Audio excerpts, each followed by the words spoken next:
versus you. It's you versus you. It's you versus you. It's you versus you. It's you versus you. It's you versus you. It's you versus you. It's you versus you. It's you versus you. Time to clear your mental, everything you've been through. Looking in the mirror like you're the one with the issues. You against yourself, feel like you against the world. Internally battling all of the trauma you struggle to manage it. Hey, what's up, everybody? I'm Saquon, and I'd like to welcome you all back to the You versus You podcast. Today is episode 4 of the Roundtable Edition. I am incredibly excited to have this conversation for 3 reasons. First of those reasons is it's shrouded around an issue that's incredibly dear to me. Finding our authentic selves, learning how to relearn or reacclimate to our creative selves. And then the second reason is because I'm having this conversation with someone that I encountered, surprise, surprise, in the gym. I meet everybody I know in the gym. But when I encountered this person, the very first thing that I said was, this person has a really, really beautiful soul. When you encounter this person, the greetings are incredibly meaningful. The fist pumps, you can feel the positive energy. And that just got me to wondering, why is this person like this, right? And then I later came to find out that she's a published author. She's a writer, she's an editor, she's a storyteller. And I purchased her book, which we'll talk about shortly. It's a book of poetry, and I read it, and then I figured out why. Okay, this person, in their poetry, she captures the full scope of human emotion effortlessly. It captivates the reader, and I just love that. The third reason why I'm delighted to have this conversation today is very important. My target audience is for Black men. And I don't want to change that. I stand firm on that. But my guest today is a woman. And I think that that's very important, the mental health component, the optic of Black men and Black women having healthy conversations, not around bullshit, but around real, meaningful topics, value-add topics, thought-provoking topics. The optic of that is mental health in and of itself. So with that being said, I'm delighted to introduce my guest. Dhayana, thank you very much, thank you so much for joining this show. Appreciate it so much. That was a wonderful introduction. It's just a pleasure to be here having this meaningful conversation and just really having an unfiltered, real connecting and elevating conversation around topics that are important to all of us. So I appreciate this space. Thank you so much. Absolutely. Thank you again for joining us. Agridoce. You told me what that meant. Yes. Bittersweet. Mm-hmm. And that's a very, very captivating title. But before we get into the poetry that's in this book, tell us how you began your journey as a writer. Thank you. Yeah, of course. So my name is Dhayana Alejandrina, and I am a Dominican poet, community facilitator, creative writing mentor, and as I always say, just a student of life. I tend to be very, very open to everything around me, the people I meet, the connections, the conversations, is just what I can learn from others. I started my journey of quote unquote writing back in Dominican Republic. So I'm the only girl out of 3 boys. And so my dad, he tends to just talk a lot. He used to just always talk a lot about life, about growing up as a woman, about creativity. He always writes me birthday letters and poems. So I guess you could say that I also got that from him. Both of my parents really make sure that I had a safe space to communicate, ask questions. It wasn't just do what I tell you to do. But if I had a question and said, but why, or how would this help? You know, he and they wouldn't just shut me down. So I'm really grateful to have grown up in such safe environment. And I think that that's also what ignited in me the passion for writing. I never was also this outspoken. I always just always journaling and always writing because it felt safer. But if we're talking about when I started, it will be back in Dominican Republic around the age of 8 or 9. It's whenever I started writing the most. Another thing that's fascinating about your story, I believe when I read in your bio, is that although you began your writing in the Dominican Republic, it was when you migrated to Okinawa is when you had your first public speaking or public reading experience. Is that correct? Yes, that is Tell correct. me about that. Or tell That's us correct. about that. Yeah, for sure. So my writing was very personal up to that point. I never shared it with anybody, not my mom, not my dad, not my husband, not my closest friends. It was just for me. And I think that there was a reason for that. Not all type of work, whether you're a writer, an artist, a dancer, a speaker, whatever it may be, it's meant to be shared right away. Some of these things you're supposed to sit with in order to understand yourself better and your experiences better, but also to discover or rediscover your voice. So I think that all of that time where I never shared anything was leading me up to the moment when I did.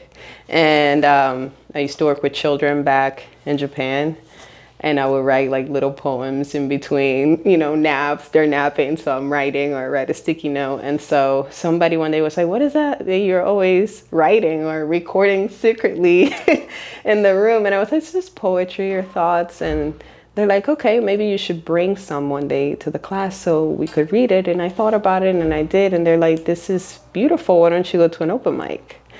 And they told me about an event. I started practicing. I started like reciting, seeing, and I did it. And that's whenever I felt like, okay, this is where I belong and this is meaningful to me. And from there on, it was just not a piece of cake, but it felt at home doing what I'm doing. It felt like I was on the right path. Wonderful, wonderful. Okay, so Agridoce, again, wonderful work of poetry. I mentioned when I began my monologue that I felt as the reader, you encompassed the broad spectrum of human emotion. So when I read this, I felt your poems of love, of romance, of rage, of anger, Right. of sadness. But it was incredibly descriptive, right?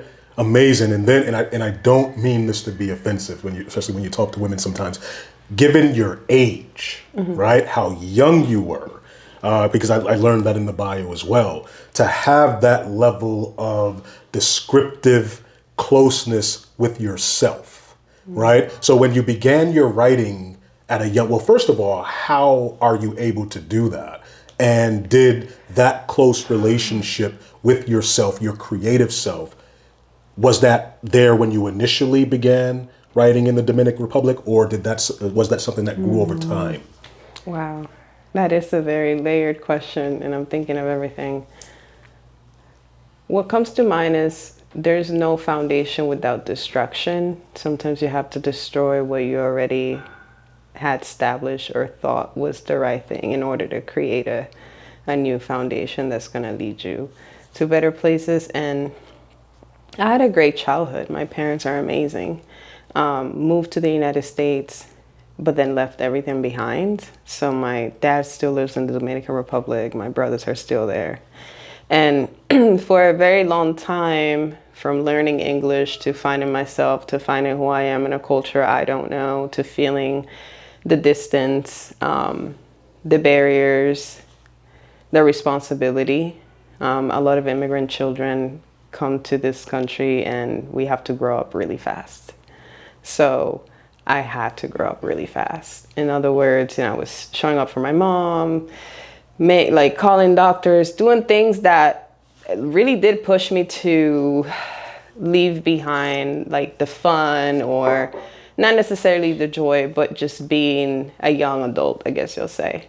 That's definitely part of why perhaps my writing is like, okay, she's really young, but where is this all coming from? And I think that type of responsibility and knowing that I didn't come to this country to mess around, in other words, like my parents made a huge sacrifice. My dad stayed back in the Dominican Republic and allowed me to come over to this country to have a better future.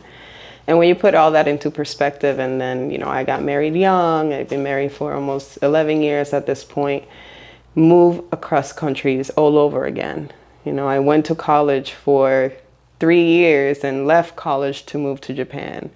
And that was almost like going through that process all over again, or leaving a place I've become comfortable to completely go to the unknown all over again.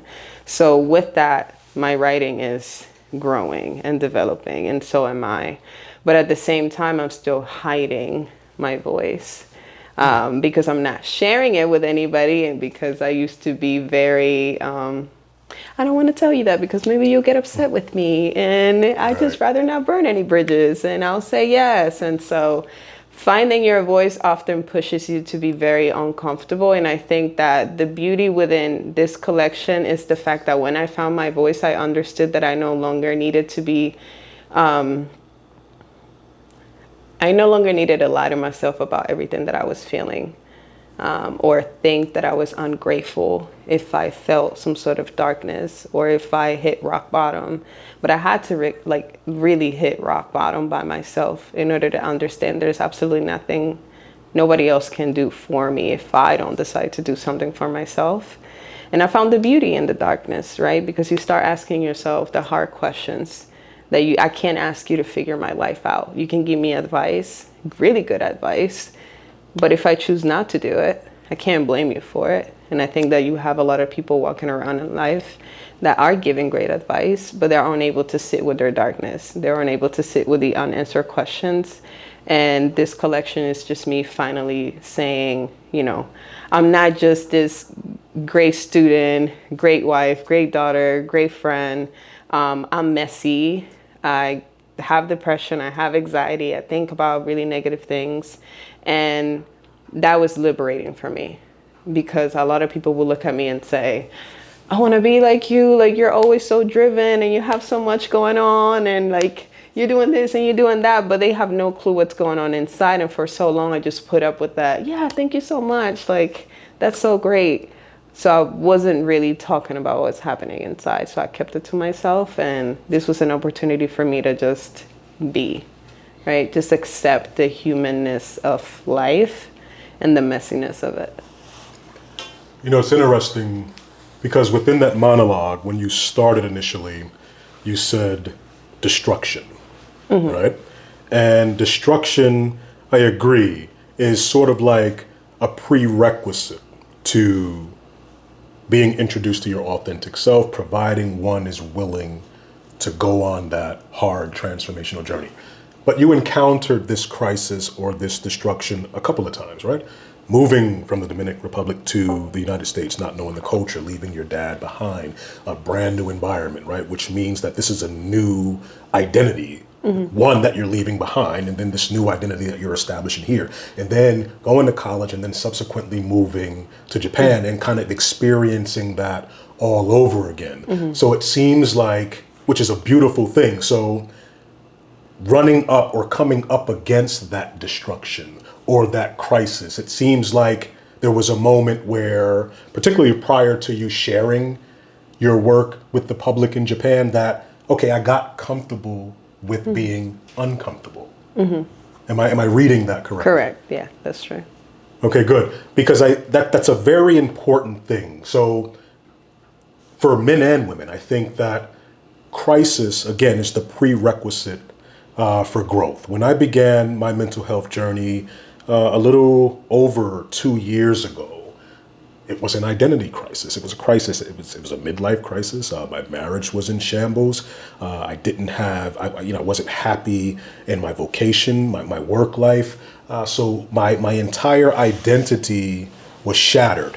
But unlike you, I never really invested in learning about my true, authentic self, right? So that produced even more anxiety, because now I'm a middle-aged man and I've constructed this identity that was based on fabrications, for lack of a better term, because I wore so many masks, because I didn't know who the hell I was, right? So that was very scary. So I talked about it before. I went to therapy, and one of the great things about my therapist is, the profound practice, right? But he challenges you, he gives you homework. And I think this is a good segue. One of the homework assignments that he gave me when I initially started was to write down my thoughts. Anytime I experienced a negative thought or a limited belief, I was told to write that down.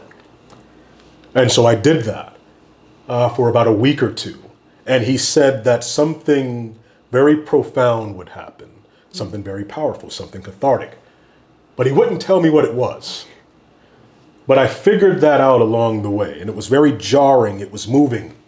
And what it was is, I saw how dark, how limiting my thought process was, right?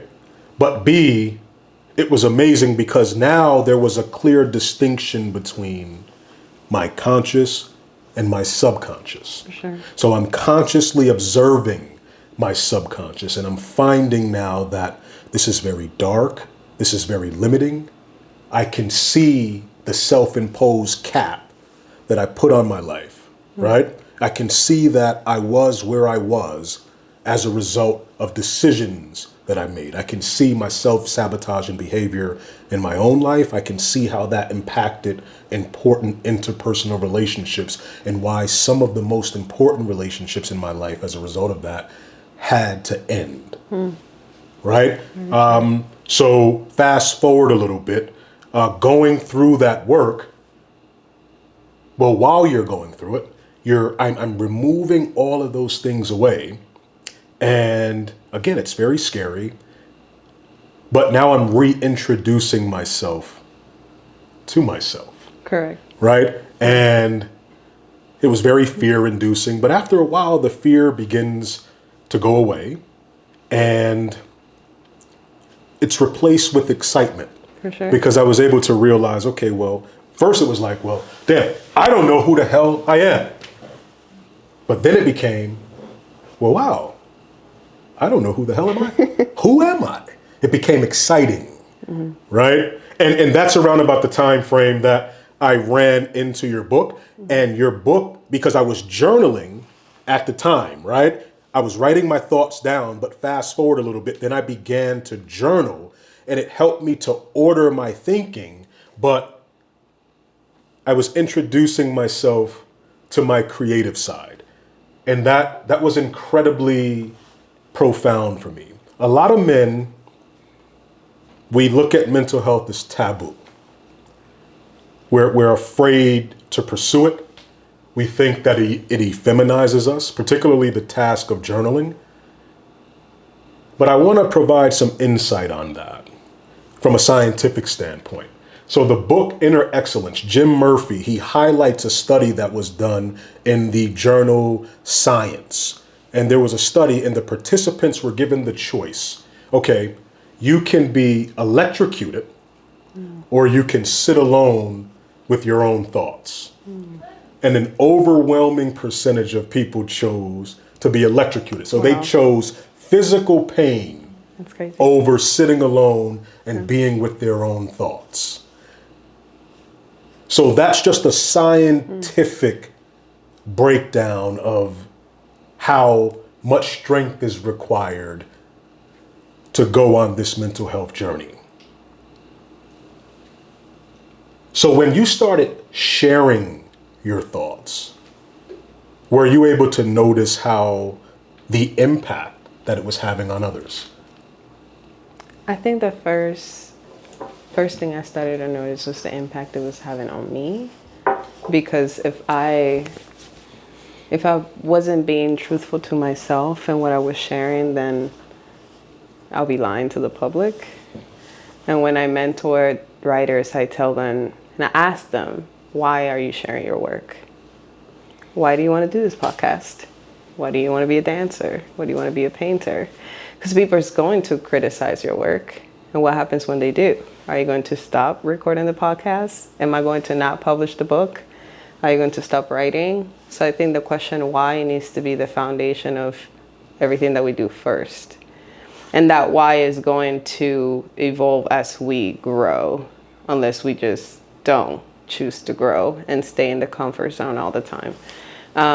Interestingly enough, you talk about sitting with yourself and the questions and the thoughts and just the darkness of life. And I have like the perfect example of what that was for me. When I moved back to from Japan to the United States, it was literally the beginning of COVID. And so everybody was being forced to staying at home, right? And that was madness because a lot of people are not used to being with themselves. They don't know how to sit alone with themselves or with their, and I mean, and then imagine with their thoughts if they don't have anything else to do. They can't go party, they can't see their friends, they can't be at work. It's crazy. So for me, being that I moved to the United States and I was so focused on my studies and graduating and, you know, going forward and getting my master's and not disappointing my parents, my identity became my accomplishments, right? I have to get the straight A's. I have to do this. And my parents never put this pressure on me. It was just a self-inflicted thought of I need to be grateful and thankful for their sacrifice. So what I'm going with that is there was a point during the beginning of COVID where I was starting my master's degree and there was an issue with my FAFSA application. I started my class. I was 3 weeks in, I believe, and they had to disenroll me because something they didn't process correctly. And I just remember feeling so defeated. Like, oh my gosh, my dreams are crashing. I'm not going to be on track with graduating on time. Who am I? This is a disappointment, blah, blah, blah. And during that time, I was alone at home. And it was really difficult for me to understand who am I aside from my titles and accomplishments. Who is Dhayana aside from the scholar, the wife, the daughter, the poet? And I think that's the hardest question anybody can ask themselves. Because often in time, whether we want it or not, we're looking for validation. And we want somebody to tell us how good we're doing. But we don't know how to even explain that or say that to ourselves because often in time, we just love to sit with our pain and our struggles. And I'm not saying that's not needed in order to discover who we are. But I'm saying that during that specific time, it was whenever I realized, okay, who am I really? And I was really sitting with those really deep, deep questions. And just like how you feel now, after a while, it's exciting. It's like, okay, I do want to answer the really hard questions because I used to really be on the defensive. Like, why are you asking me that question? I don't want to talk about it. Defensive and really, really hurt fast. And so now I want to dive deeper. I want to ask the hard questions. I want to get to know why. And that is the difference between, you know, what you said, somebody that is willing to sit with who they are and the questions that they're avoiding their entire life, and somebody who chooses to avoid them and continue to transfer trauma, you know, throughout the entire journey. But I feel like I just went off course. No. This is I think that's definitely really a big deal when it comes to like my writing and my sharing. If I didn't have those experiences in my life, then how was I going to know that I was speaking from an authentic self? I didn't want to just put out positivity all the time. And so if you look at my platform, if you look at my work is going to talk about both the darkness and the light of life. It's not just going to be one-sided. We need both, right? In order to rediscover, discover, grow, learn, adapt, let go. You can't just always assume that in the light everything is going to figure itself out. You're going to have to come back to certain uncomfortable truths within your time span. So, yeah. Absolutely, I agree with that. So it seems like what I hear from that is, first of all, I agree with it 100%. But to summarize that, I think that it's a weapon of objectivity, right? Sure. So that when we sit with ourselves and we objectively assess ourselves, objectively, that's a weapon that we can utilize to untether ourselves, For sure. right, from previous identities, because there's a phrase, you know, the truth will set you free, right? Mm-hmm. But it's not like a Zen-like freedom. It's like an untethering, right? For sure. Right? That it's a relinquishing of an identity, but then you find a new identity and then you link passion to that identity. So passion for you, obviously your passion is your writing, but you coach, you mentor others, you teach others to write and to express themselves. Is that a passion for you as well? Yes, it is. And I feel so happy to be able to do so because I see it as an example to others that you know, I don't have a writing degree. I have a business administration and a human resource master's. And a lot of people shy themselves from actually diving deeper into their spiritual gift because they believe they need the title in order to do that work. Sometimes it's like life is literally going to push you to do the work without all the other stuff. And so being able to share with emerging writers just like how I got to where I am today, tell them like the little tricks or how they can pitch themselves or edit their book or just help them literally with any type of question without them feeling like, oh, she's in a space where I can't ask her these questions, so she's not going to be available. It's like, no, I know what it is to start within this field and not have a mentor and figure out by myself, but also have yeses from the community that's still part of my life and still supports my work. And it's really important for me to let them know that it is something they can like accomplish. They can publish the book, they can have the podcast, they can do the speaking event or the panel if they work hard, of course, and understand their why first, because we're always going to encounter difficulties within this field of work where doubt and fear is going to be creeping up all the time, letting us know, do you really want to do that? Are you sure? I mean, you don't have the degree, you only have 2-3 books or not even any. And so for me to be able to mentor them and see them publish the book or book the workshop, it's fulfilling, sincerely. It makes me really happy and I couldn't ask for more. It's really nice. And have you ever indirectly witnessed one of your mentees gradually discover themselves through their writing? Absolutely. And if you have, what does that make? How does that make you feel? And what is it like to witness that type of moment of catharsis indirectly? For sure. It makes me feel, it lets me know that I did the right thing when I decided to sit with my darkness, because I wouldn't be where I am if I continued to lie to myself about who I am, you know?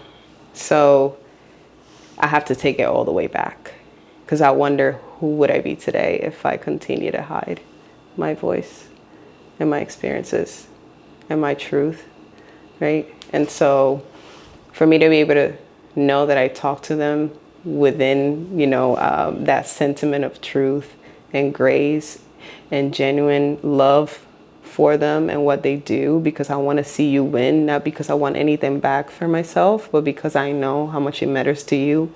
So it matters to me.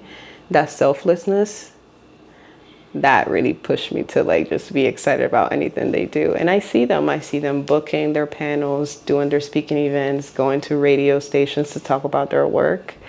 And that to me is really a blessing. So it's amazing, sincerely. Wonderful. So going all the way back, like you said, when you experience that or witness that in them, it takes you back and you're glad that you sat with yourself. Perfect segue. So let's really get into the crux of what we're talking about. Sure. Let's get granular. Tell me how you writing your thoughts helped you or continues to help you reconcile emotions or filter out the emotion of the experience and leave only wisdom. And leave only wisdom. See, it's easy for people to talk about what they feel. I understand that. But whenever you take the time to write it, you are literally having an honest conversation with nobody else but yourself. So I think that anybody who journals, doesn't matter what it is, if you're lying to yourself with what you write, then only imagine how much you're lying to yourself with your actions. So journaling, sincerely, for me, is such a deep, connected, and sacred practice that I hope people does more often without guilt or shame. I think that the best way you can do is just to sit down for 8 minutes, not think about anything, and just be honest. Be honest. Even if it's the craziest, more dark thing you could ever write, I want you to write it down. Because this is what happens. One, you're going to carry that within yourself, for those are trapped emotions. You're going to be depressed, anxious, you're not going to leave home, you're going to get sick, and you're going to project your insecurities, your trauma, your unhealed self onto other people. So if you don't have any other way to like literally move your emotions around out of yourself, then writing will be the best thing to do, or dancing, whatever it is. But you have to honestly see it and believe it and write it. And so for me, that is just it's magical when you do it from a place of truth. I know you said another question within that, so remind me. I actually forgot. Because your answer was just so great. And I agree with you. Like, I feel like for me, I learned, like writing, like I had so many emotions just bottled up within me. And I was categorized as a hothead, right? I think I still have the propensity to be that. I think I have to acknowledge that in order to ensure that I don't. I think the acknowledgement is one of the tools in my toolbox, right? But, you know, journaling for me is kind of like, right? Mm-hmm. Like, but what happens is it's a reverse spellbinding, I find. Because I can take that rage and I can write it on that paper. For sure. And then I feel like I'm trapping it. I'm confining it. I'm confining it to that page. So it's like it's a very, because you mentioned that it's sacred. For sure. And I agree with that. It's like once I write it there and it's confined, I can get up from that moment and I can take the wisdom, the end product of whatever experience I had, and I can leave all of the dark, murky emotions Because there. you're reading it again and you're like, does that make sense? This isn't me. What am I taking from that? Right. And then you just alluded to it, the importance of being able to go back to that at various times. For sure. Talk about how deep that is. Maybe going back a day later, going back a year, because you keep all of your journals. For sure. So what is that like? It's a trip back to the future. In the future and like the past, because then I see myself becoming, and I see myself whenever I was just learning. And so I understand some people look at their past and hate themselves for things they've done, whether they hurt somebody or they hurt themselves or they made a decision that wasn't the best. But the way I look at it is that's just what you knew at that time. And I get it. You wish you knew more, you were more aware of emotions or people, relationships, wisdom, answers, whatever the case may be. But that past version of yourself did what it could with what it had. And then we start taking in consideration influence, who you had around you. You know, did you have people that was guiding you through each step of your life, or did you have to figure out on your own? So then where's the grace? When I look back at what I've written before, I'm just like, man, little D was just going through it. She's just trying to figure out what to do, right? Because I'm mostly by myself. Like I don't have my immediate family, right? They're on like in Dominican Republic still. And so back in the day, that weighted so much in my life. Like, who do I go to? Yes, I can call them, but it's not the same as getting a hug from my dad or telling him about something in person. And so I just give myself grace. It's like, okay, look at where you are now, girl. You know, it was worth it. It was worth it to go through all of that darkness and sadness and depression or heartache, because now you're able to talk about it with so much grace. Hey, I don't hate myself for things that I did, but I've learned and I had to do it, or else I wouldn't be here once again. Right. It's uncomfortable sometimes, but I think that when people are unable to sit with the things they've done to themselves or to others, it's because they're avoiding a big question in their lives. And so even doing one of my writing sections, the question to the writers was, what is one question that you avoid asking yourself and why? I think more people should journal to that. That's probably going to open up a lot of things within themselves that they continue to hide from. Just for the viewership, please repeat that question. The question is, What is a question that you avoid asking yourself and why? So I challenge all of you, any of you that may watch this at any time, if you don't take anything else away, take that away and really ask yourself that question and be strong enough. Have the balls to sit with yourself until you come upon that answer, because I guarantee you it'll be life-changing. You know, you spoke so beautifully, so eloquently, and you hit the nail right on the head. You're giving yourself grace. I really wish that this was a practice, without regretting, I wish that this was a practice that I started at an early age, but I'm thankful but that's also an illusion. Because when I started was the opportune time.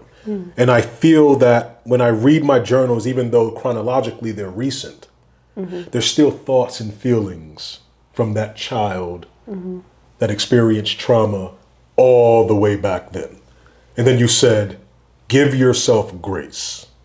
And I think that that is the freeing mechanism, because in reading those trapped emotions, I can go back and I can say, well, I became the man that would have protected this little boy.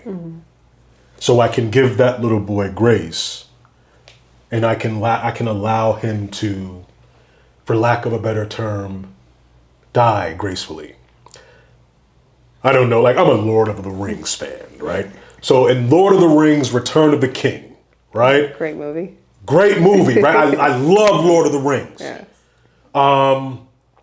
What's his name? Which one? The guy that was the king, the Strider. I can't. Aegon? No, Aegon is the... Aragon. Yeah. Aragon. The exact way to describe that. Aragon had to go get the dead army. For sure, yes. And he had to go through the tunnel. He had to go through the tunnel. But the dead army couldn't die because they made an oath. The oath isn't important. What happened was, eventually they all fought, right? They killed everybody. He had to keep his word. He had to keep his word. Yeah.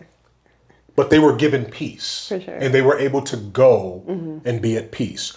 Journaling allows the unreconciled, the unresolved you to do exactly that. That's true. And when I realized that, that was a dope experience. Now, logically, journaling, what does that do for your thoughts? And let me set you up. What I found was, and I also want to talk about meditation, but before we do, because with journaling, like you said, when you initially start, just write whatever the hell is there, right? But eventually I started noticing that I became very structured and organized in my thinking. Did you experience that? Do you experience that? It's the clarity that comes with it, you know? At first, you just write in to get everything out as much as possible, which is great. I just got done teaching a memoir class, and we talked about what memory mining is, which is pretty much what you need to do to recall memories. Memory mining. Memory mining. And that can be done through, I don't know, looking at family pictures, or maybe you have a piece of clothing for your mother or your grandfather or whoever, and it ignites a memory. So you're writing. It depends on what type of memoir you're writing, of course. Memoirs can be broken down into different parts of your life. So let's say, you know, your childhood. So perhaps you still have a box with toys from your childhood. That's memory mining. You sit with it, you think about what it makes you think of, you write it, and that's how you're capturing these memories and journaling to them, reviving something that you've forgotten. Another way to do that is through music. So I had them play a song and then kind of like think about the connection to different parts of their life and write about it. That's also memory mining. So when it comes to the journaling, and I'm sorry because I'm gonna have you ask the question again. You asked if about ordering, does it order your thinking? Right. I remembered that one. When it comes to ordering your thinking, what I'm saying is the more you do it, the more you sit with journaling, it becomes more intentional. Okay, there's gonna be messy journaling, like, oh my gosh, today was stressful, and you're just kind of like keeping a diary of your life. I don't do that as often anymore. I think that when I sit with my writing, it's definitely more intentional, and emotions or experiences that need to be trapped and let go. So then I can come back and say, okay, you weren't feeling your best. This is where we are. These are some lessons, just like how we talked about before. But the intentionality of it transfers to your actual life and how you speak to other people and how you're like, okay, let me listen to you actively before I say something. Somebody that has too much inside of them is just going to react. I'm going to interrupt you. I'm not thinking about what you're saying. I'm thinking about what I'm going to respond back to you. Right. You know what I mean? Absolutely. So I think that when you're writing with intention, but as well as, take out the trash here and there, but just writing whatever it is that you're feeling, you become to see the difference in the way you speak and the way you react to people and the way that you are with yourself and the way you talk to yourself. Also, you start seeing themes in your life that you're perhaps wanting to cultivate and wanting to let go of. A lot of people only journal about trauma for a long time because they don't know how to welcome joy into their lives. And I think that writing is also a great opportunity to say, what am I happy about today? And start a new practice of joyfulness and happiness. And it's not bad to sit with your darkness in order to understand who you are when you're journaling. But I think that a lot of us have become very comfortable with the struggle part of life that we are unable to see the goodness in our life. So I challenge people to also journal about the good that's happening in their lives so they can manifest more of it, right? And appreciate what they have before they keep asking for more. I think that intentional journaling and writing also does that. Like, what you write is powerful. When you look back to anything from perhaps a year ago, you might see one or two things that came true because you're writing with intention and you're being honest about those goals. You're not writing the goals because you saw somebody else get a Lexus or expensive car and now you want that too. But why? What is that going to add to your life? So whenever you just writing to write things, I mean, that isn't purposeful and honest to what you actually need in your life. So you start seeing clear. That's how I take it. No, that's really awesome. Yeah. So if I can beguile you, please do myself, the viewership, a favor. So you gave us two profound things to write about already. And the last one, the second one was, why am I happy today? Can you give us three more? To kind of just steer us in the right direction that may take us out of that traumatic writing. Right. So yes, maybe you can list. This is the easiest thing to do, of course, like list 5 to 10 things you're grateful for that day, that morning. As soon as you wake up, if you can, just go ahead and write it down. Other questions that I presented writers with is, when you look at yourself, what's good? What's the good in you? Sincerely, what is the good in you? It's easy for us to look ourselves in the mirror and said, I'm fat, I'm not perfect, my eyebrows this, my this is that, I need new glasses, I need new this and that. And so thinking about the good in yourself, not just physically, but spiritually. How are you presenting yourself to other people? How do you make other people feel on a daily basis? What are you doing?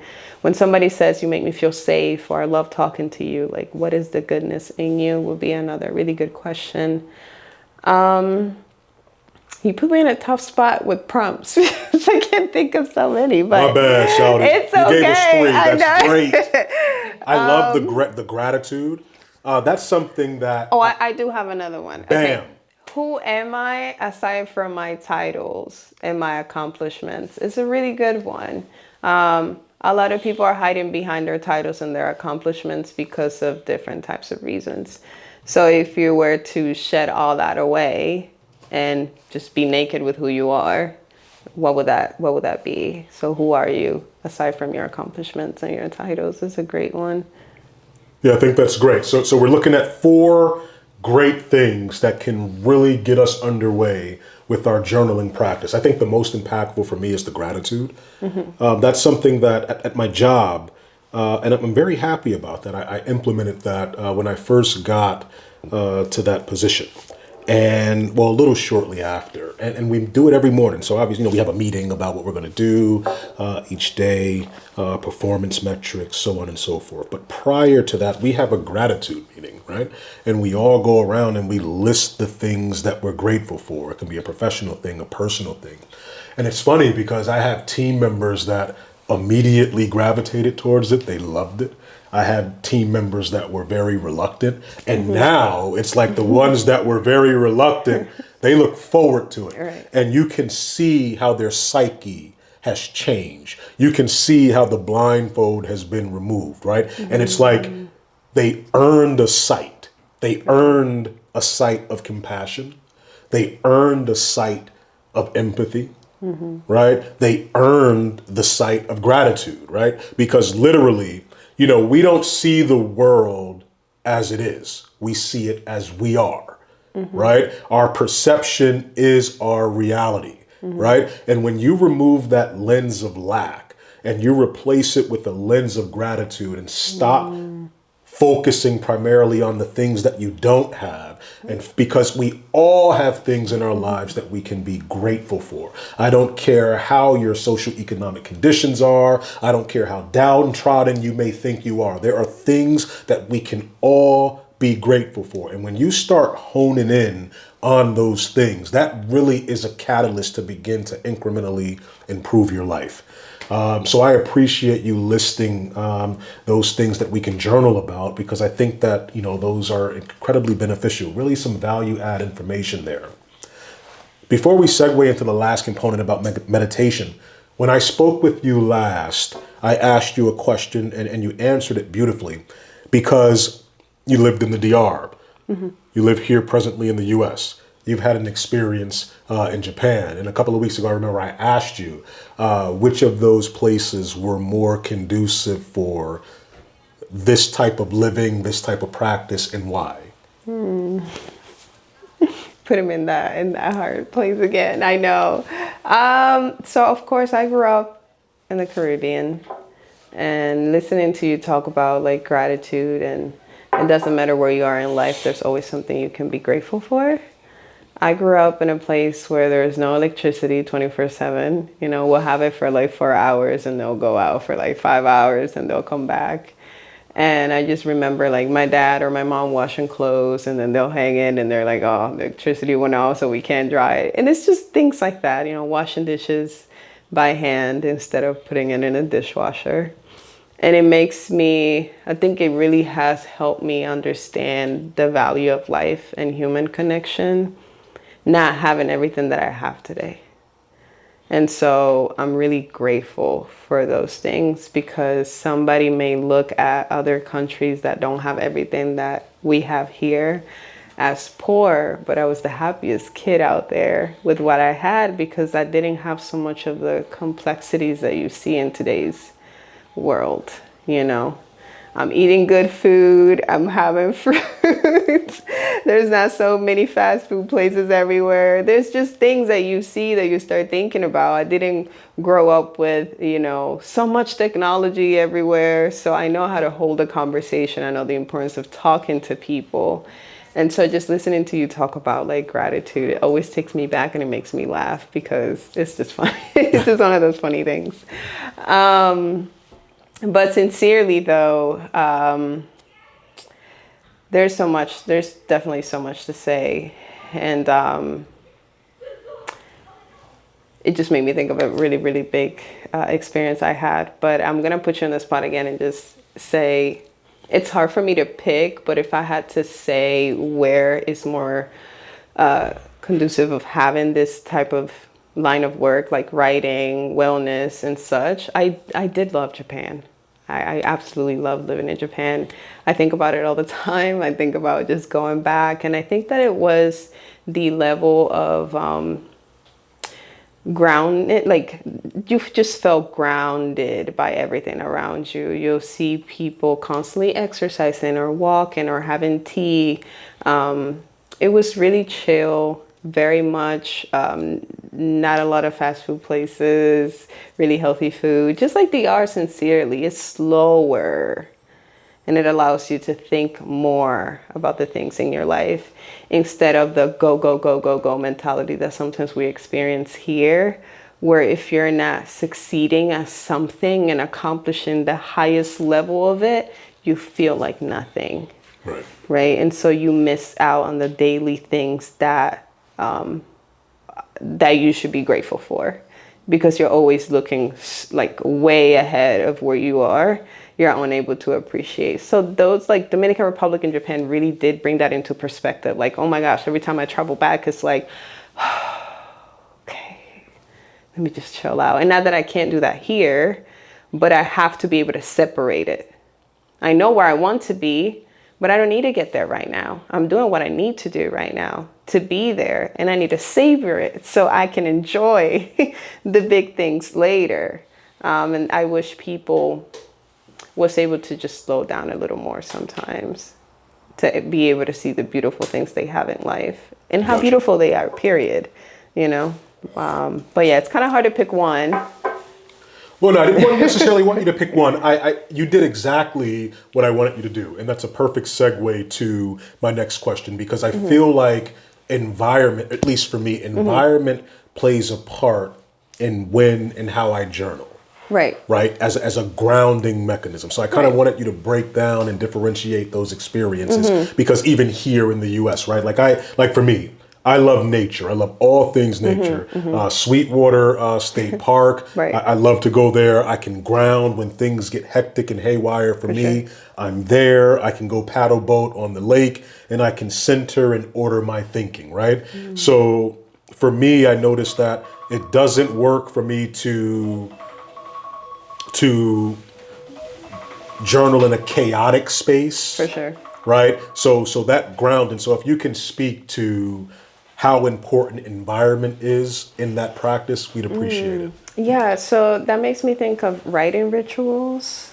Right? It doesn't matter where you are if you have some sort of writing ritual with it. I mean, it could be as simple as starting with a prayer or an intention and then writing. It could be lighting up a candle, saying an intention to yourself, or writing the intention and then moving on to whatever it is you want to journal. That is a great way to do it. I know it's different for everybody. It could be just having your favorite beverage before you journal and then jumping right into it. But if anybody has a chance of creating a writing ritual that is best for them, I would think about, where do you feel the safest? You know, what is your daily life like? Because you may like to journal in the morning, right? Right. And you create the atmosphere to do that.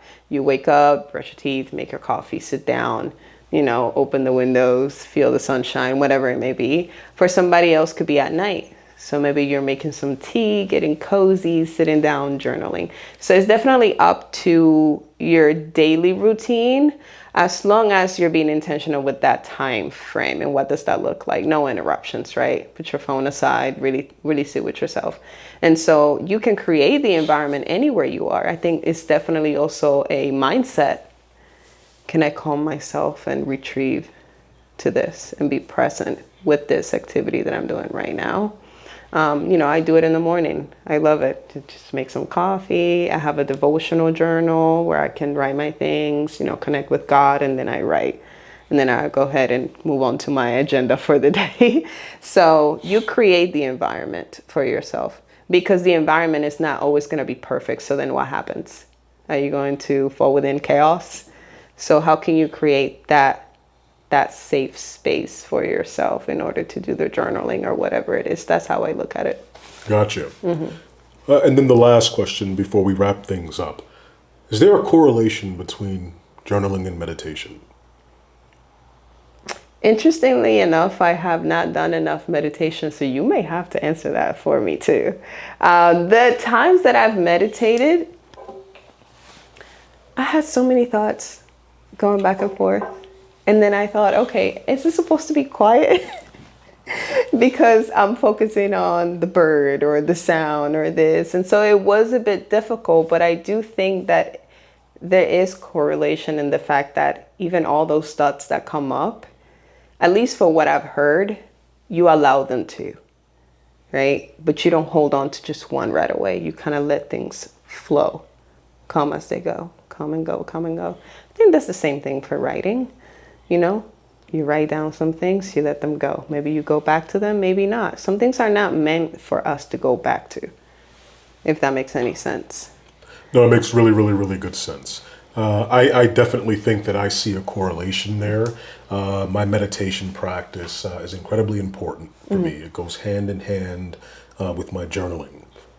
What was revealed to me? Okay, so I think that when I initially began to meditate, like I was trying to do this affirmation thing and I just wanted to think good, positive thoughts. Right. And I didn't get anywhere with that. Every time I closed my eyes, I just saw thoughts running a mile a minute.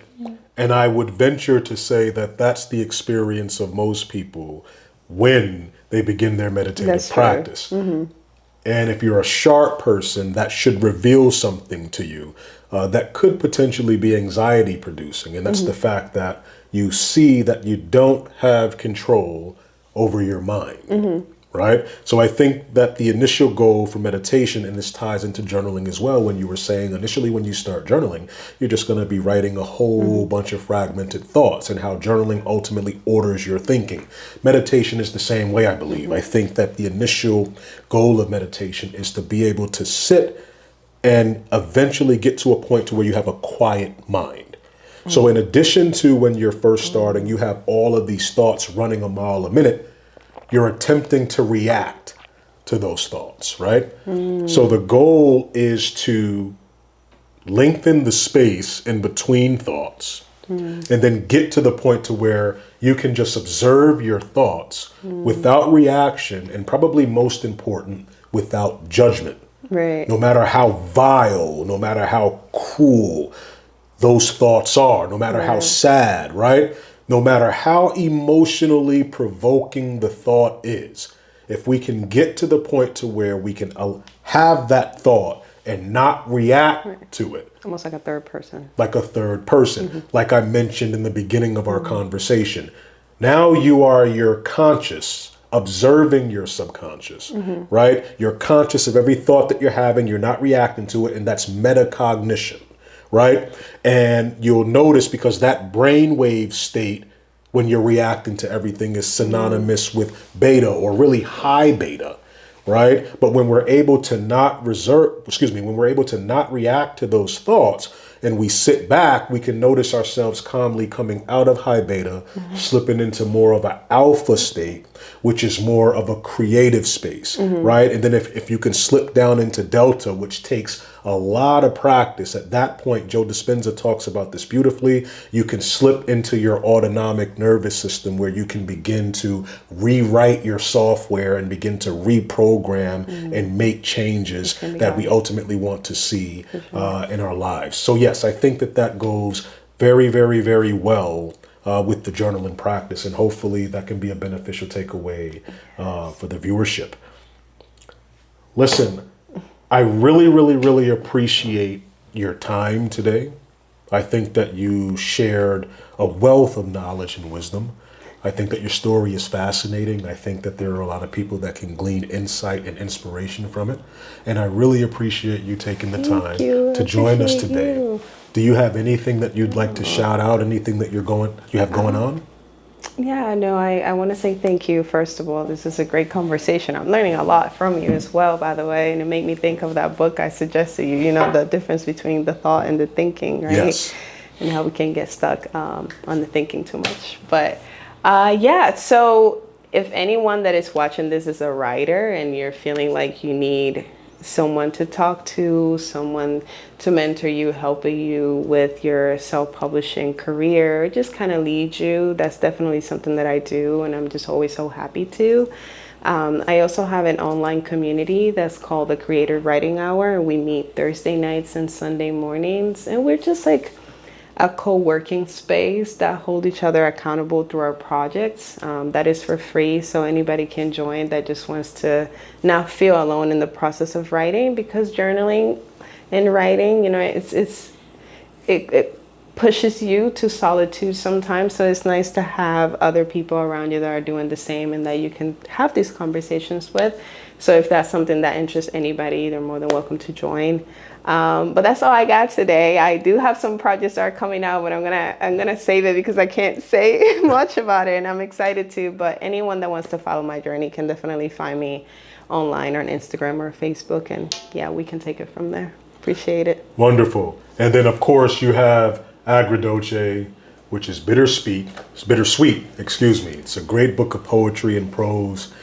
You can find a lot of emotion in here. It's an incredibly compelling read. It's nuanced. It's the read that you will have to come back to several times.